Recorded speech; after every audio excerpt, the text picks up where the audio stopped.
Apa itu definisi filsafat? Filsafat berasal dari dua kata dalam bahasa Yunani, yaitu philos dan sophia. Apa arti philos dan sophia? Philos berarti cinta atau kasih sayang.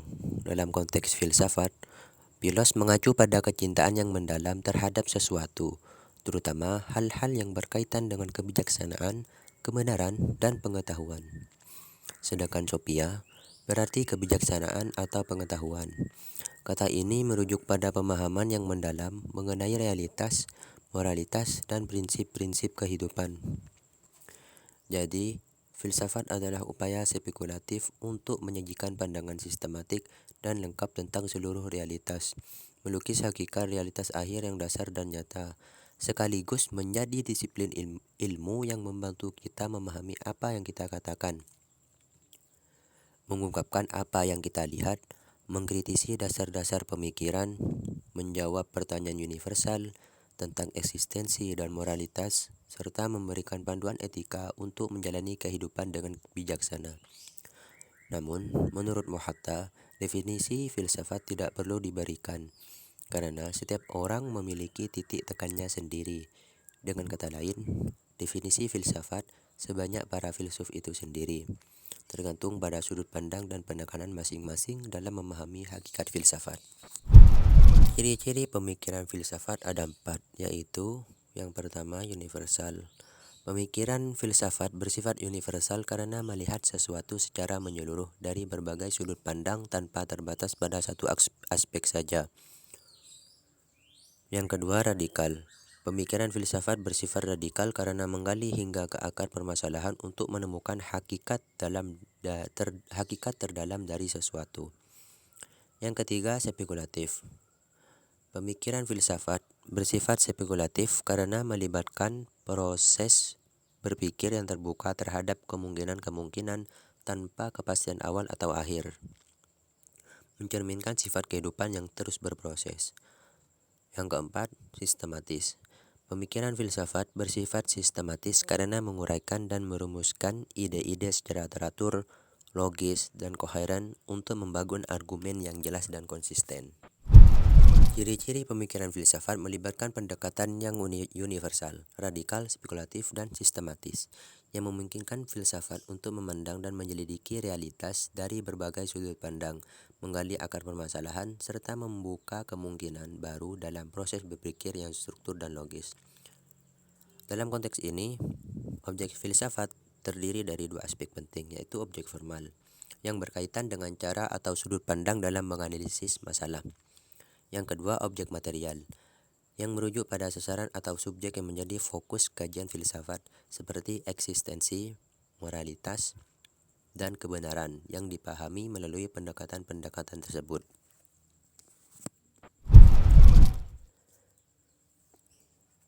Dan tujuan filsafat adalah untuk menjadikan manusia berilmu dan selalu mencari kebenaran dari semua masalah, mengajarkan cara berpikir jernih, kritis, analitis, dan logis, serta membantu manusia memahami konsep dan argumen dengan lebih baik. Filsafat juga membantu manusia membedakan antara yang real dan yang ilusi, menghadapi pertanyaan tentang nilai dan makna, dan mengerti tentang diri sendiri serta dunia.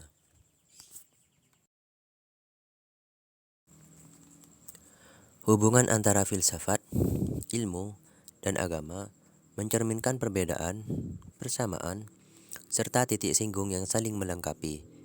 Dari segi perbedaan, ketiganya memiliki sumber, objek, kajian, metode, tujuan, dan paradigma kebenaran yang berbeda. Ilmu bersumber dari observasi empiris dengan objek yang terukur, menggunakan metode sistematis untuk menghasilkan data yang bersifat relatif. Filsafat mengandalkan rasio murni, mengkaji hal-hal universal dan abstrak dengan pendekatan spekulatif untuk memperoleh kebijaksanaan. Sementara itu, agama bersumber pada wahyu supranatural dengan fokus pada Tuhan, manusia, dan alam, menggunakan keyakinan sebagai dasar untuk menawarkan keselamatan. Adapun persamaan ketiganya adalah sama-sama merupakan bentuk pengetahuan yang bertujuan menjawab pertanyaan mendasar tentang manusia dan alam semesta. Mereka berusaha memberikan makna dan jawaban atas berbagai persoalan yang dihadapi manusia. Dalam titik singgungnya, filsafat dan ilmu dapat mendukung agama dalam mengenalkan konsep Tuhan dan hubungan antara ciptaannya. Namun, tidak semua persoalan manusia dapat dijawab oleh ilmu karena keterbatasan empiris atau oleh filsafat yang sering bersifat spekulatif. Di sisi lain, agama mampu memberikan jawaban atas persoalan fundamental meskipun tidak selalu menjangkau detail teknis atau misteri seperti ruh. Bagaimana peralihan dari mitologi ke filsafat? Pada awal peradaban, manusia menjelaskan fenomena alam dan kehidupan melalui mitos. Mitologi adalah kumpulan cerita atau kepercayaan tentang dewa-dewi, makhluk supernatural, dan asal-usul dunia. Misalnya, bangsa Yunani percaya bahwa petir adalah hasil murka Zeus, raja para dewa. Namun, seiring berkembangnya peradaban di Yunani kuno, muncul pertanyaan yang lebih rasional mengenai asal-usul alam semesta dan kehidupan. Dalam perjalanan ini, pemikiran manusia beralih dari mitosentris, berpusat pada mitos, ke logosentris, berpusat pada akal atau logika. Inilah awal dari filsafat, yang berarti cinta kebijaksanaan, filosofia. Pertanyaan fundamental seperti apa sebenarnya asal-usul alam menjadi fokus utama dalam pemikiran filsafat awal ini. Para filsuf mulai mencari jawaban melalui pengamatan, logika, dan rasionalitas, meninggalkan narasi mitologis. Para filsuf sebelum Sokrates, yang dikenal sebagai filsuf pra-Sokrates, mencoba menjelaskan dunia tanpa bergantung pada mitos atau kepercayaan tradisional. Mereka fokus pada arch, yaitu prinsip dasar atau elemen fundamental yang menjadi sumber segala sesuatu. Selain itu, mereka juga berupaya menjawab pertanyaan mendasar seperti apa sebenarnya asal-usul alam dan bagaimana alam semesta terbentuk dan berfungsi. Ada beberapa tokoh filsafat pra-Sokrates. Yang pertama, Thales, 624 sampai 546 sebelum Masehi, menyatakan bahwa arch, yaitu segala sesuatu adalah air. Ia percaya bahwa air adalah sumber kehidupan karena keberadaannya yang penting bagi makhluk hidup.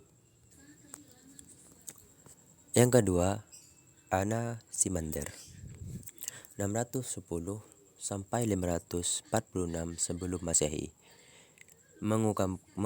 mengemukakan konsep apeiron atau yang tak terbatas sebagai arch.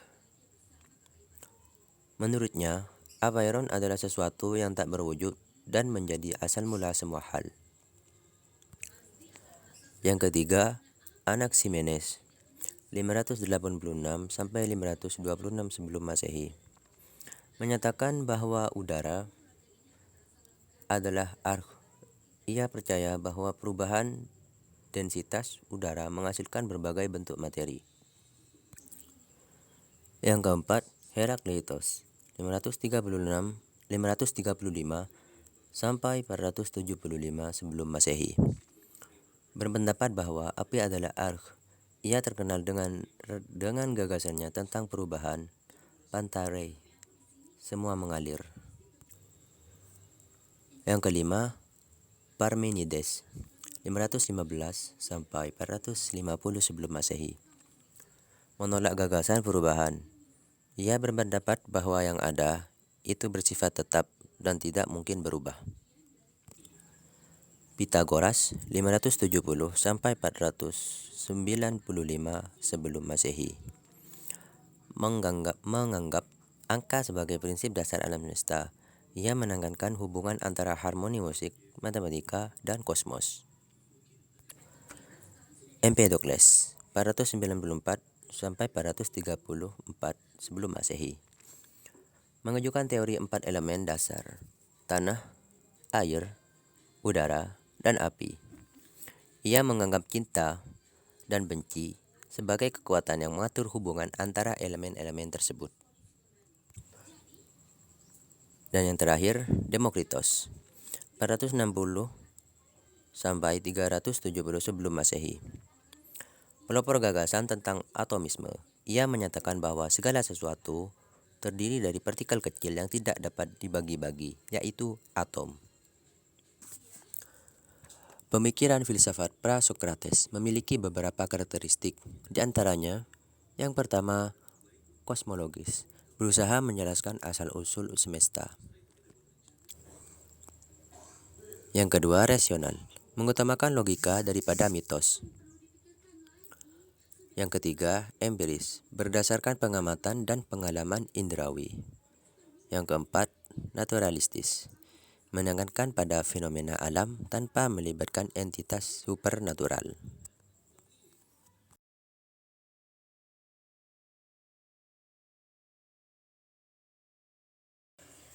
Proses munculnya ilmu dari filsafat. Pada fase awal perkembangan pemikiran manusia, ilmu dan filsafat tidak terpisahkan. Keduanya menjadi satu kesatuan yang saling melengkapi. Filsafat berfungsi sebagai landasan utama dalam memahami segala hal yang ada di dunia. Kajian filsafat dilakukan secara sistematis, rasional, dan logis, mencakup segala aspek, termasuk objek-objek yang dapat diamati secara empiris. Oleh sebab itu, filsafat disebut sebagai induk ilmu pengetahuan, karena menjadi awal mula berkembangnya berbagai cabang ilmu yang kita kenal saat ini. Seiring waktu, kajian filsafat yang bersifat universal dan luas mulai bercabang. Hal ini disebabkan oleh berkembangnya kajian empiris yang berfokus pada aspek-aspek tertentu dari alam semesta. Pemikiran manusia semakin mengarah pada spesialisasi, di mana setiap disiplin ilmu mulai mengembangkan fokusnya sendiri. Spesialisasi ini dilakukan untuk memahami fenomena tertentu dengan lebih mendalam dan terperinci. Sebagai contoh, filsafat terbagi menjadi dua cabang utama, yaitu filsafat teoritis dan filsafat praktis. Filsafat teoritis mencakup bidang metafisika, fisika, matematika, dan logika, yang berfokus pada pemahaman tentang realitas dan hukum-hukum alam.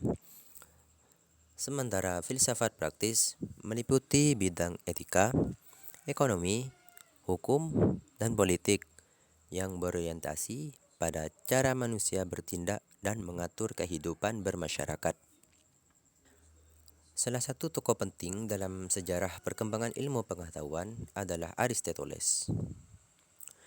Ia dianggap sebagai bapak ilmu pengetahuan karena mampu meletakkan dasar-dasar metode ilmiah yang bersifat rasional. Aristoteles tidak hanya mengembangkan filsafat, tetapi juga memperkenalkan cara berpikir yang sistematis dan logis dalam mengkaji fenomena alam. Melalui pendekatan ilmiah yang ia kembangkan, berbagai bidang ilmu kemudian dapat dikembangkan secara mandiri. Contohnya adalah fisika yang mempelajari sifat-sifat alam, biologi yang berfokus pada kehidupan, dan anatomi kedokteran yang mendalami struktur tubuh manusia. Metode rasional yang diperkenalkan oleh Aristoteles menjadi fondasi bagi perkembangan ilmu pengetahuan modern yang kita gunakan hingga hari ini. Filsafat klasik merujuk pada tradisi pemikiran yang berkembang pada era Yunani kuno, yang berlangsung dari sekitar abad ke-6 sebelum Masehi hingga abad ke-4 sebelum Masehi. Pada masa ini, filsafat tidak hanya mencakup pemikiran abstrak tentang kehidupan, tetapi juga menjadi metode untuk memahami dunia, manusia, dan alam semesta secara menyeluruh. Filsafat klasik sering dianggap sebagai fondasi utama dari filsafat dan ilmu pengetahuan modern. Karena disinilah pemikiran rasional mulai menggantikan penjelasan mitologis tentang realitas.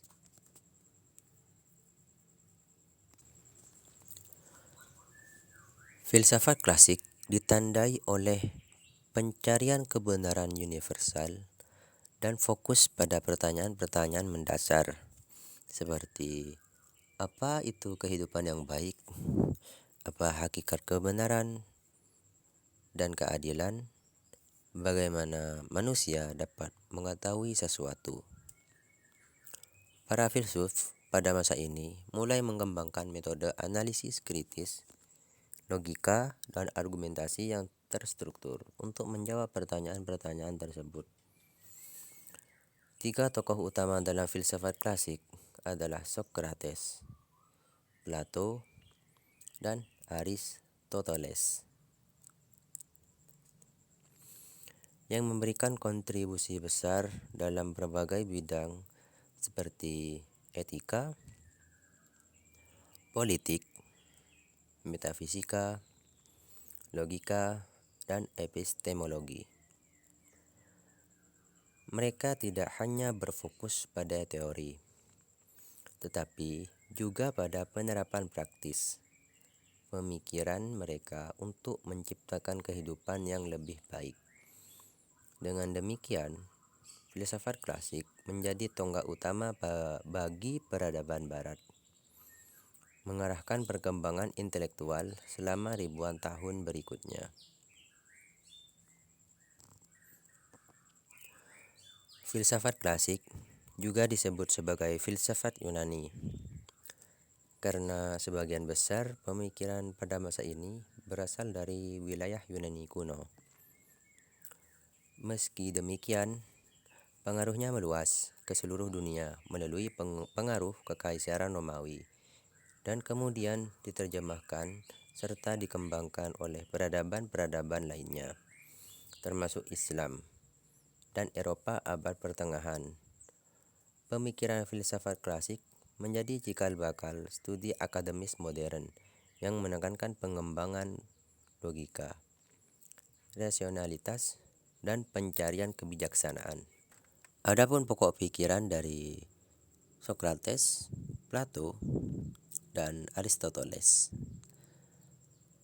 Pada pokok pikiran Socrates dikenal melalui metode dialektika, yaitu teknik tanya jawab untuk menggali kebenaran dan mencapai eudaimonia atau kebahagiaan sejati.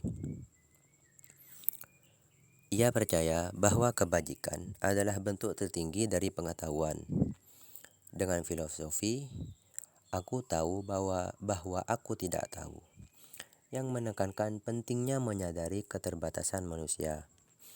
Baginya, kebodohan adalah akar dari kejahatan, sehingga pengetahuan yang benar akan menghasilkan tindakan yang benar. Socrates juga menekankan pentingnya hidup yang diperiksa dan mengedepankan nilai-nilai moral yang baik, bukan hanya mengikuti norma sosial.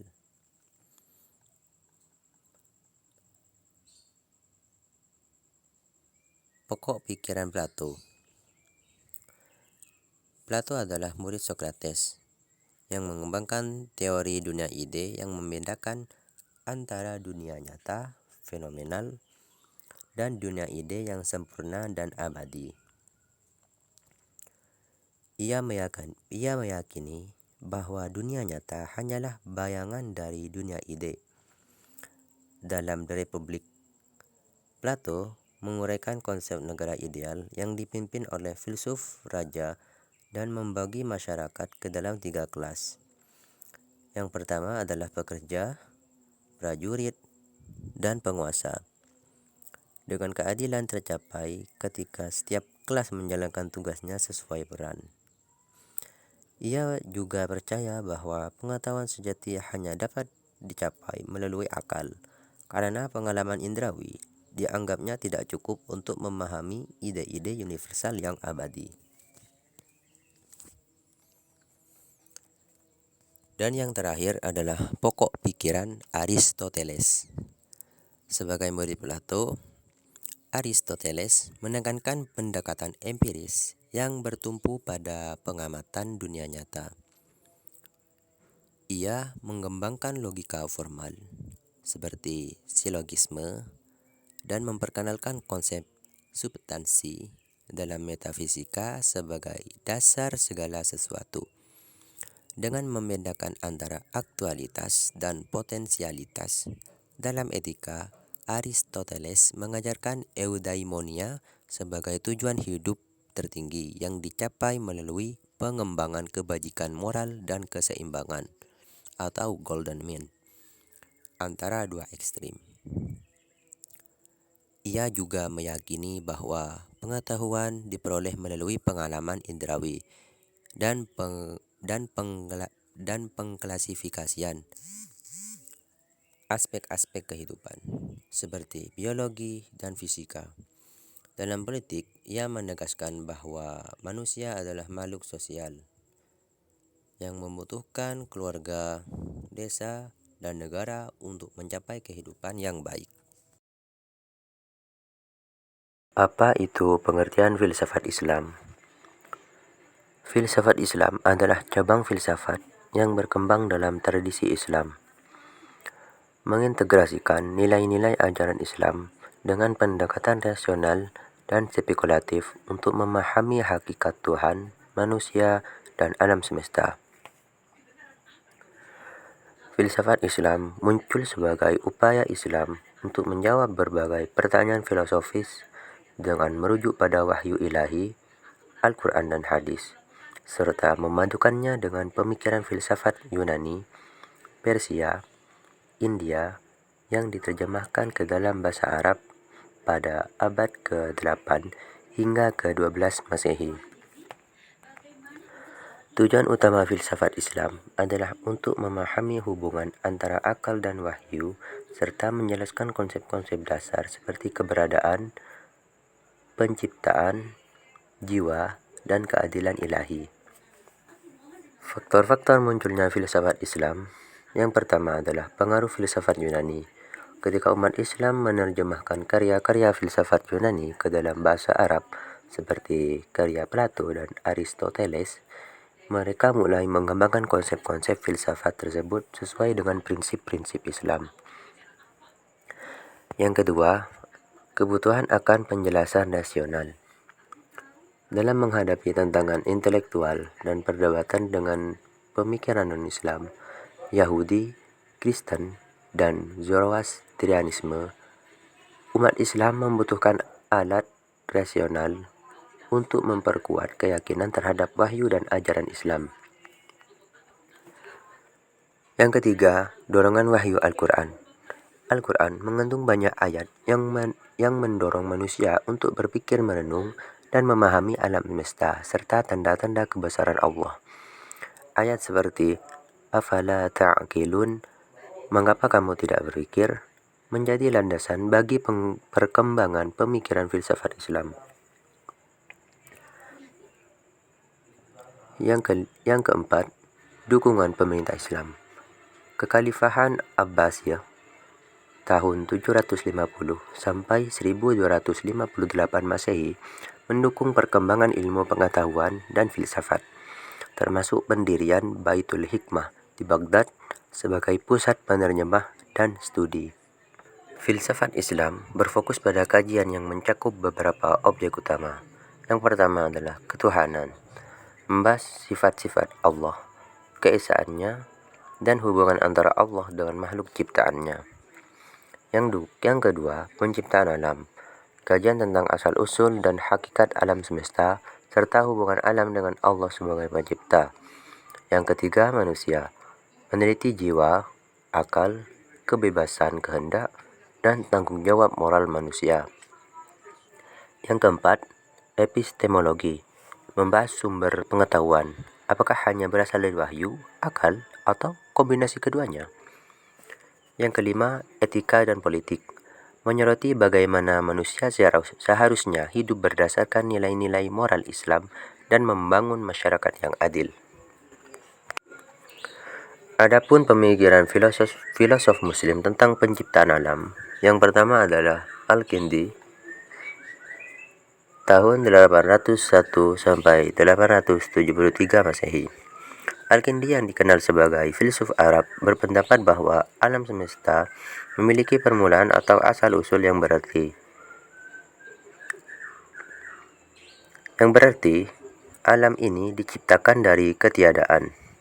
Ia mengajarkan bahwa Allah adalah penyebab pertama atau kausa prima dari segala yang ada, dan alam semesta diciptakan melalui kehendaknya. Al-Kindi meyakini bahwa segala sesuatu di alam ini tidak dapat muncul tanpa adanya suatu kekuatan yang mengaturnya, yaitu Allah yang Maha Kuasa. Yang kedua adalah Al-Farabi tahun 872 sampai 950 Masehi.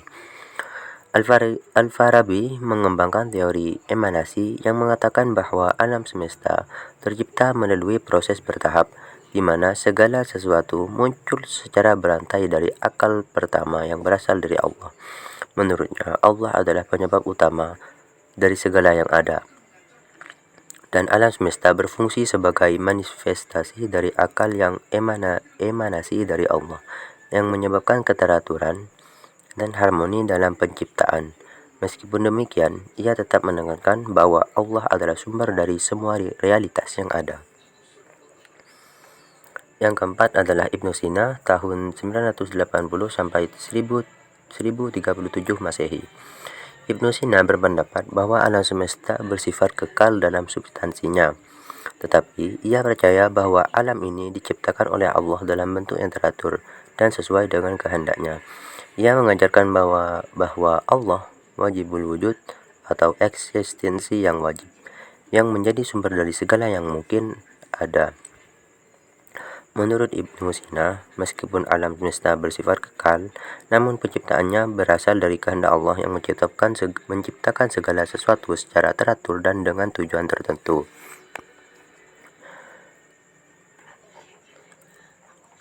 Yang keempat adalah Al-Ghazali tahun 1058 sampai 1111 Masehi. Al-Ghazali mengkritik teori emanasi yang dikemukakan oleh Ibnu Sina dan filosof lainnya, dengan menegaskan bahwa penciptaan alam semesta bukanlah suatu proses bertahap, melainkan suatu tindakan langsung dan mutlak dari Allah. Dalam pandangannya, Allah menciptakan alam dari ketiadaan berdasarkan kehendaknya yang tidak terbatas. Al-Ghazali menganggap bahwa segala sesuatu di alam ini adalah ciptaan Allah yang terjadi secara terus-menerus, dengan kehendaknya yang mengatur setiap peristiwa yang ada di dunia. Yang terakhir adalah Ibnu Rushd tahun 1126 sampai 1198 Masehi. Ibnu Rushd berusaha menyelaraskan pemikiran filsafat Aristoteles dengan ajaran Islam, terutama dalam hal penciptaan alam.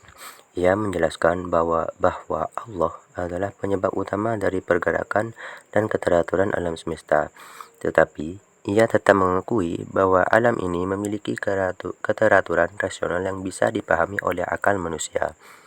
Dengan pemikirannya, Ibnu Rushd menekankan bahwa alam ini tidak diciptakan secara langsung, tetapi melalui sebab-sebab rasional yang dipimpin oleh kehendak Allah, yang memberikan keteraturan dan hukum alam yang berlaku.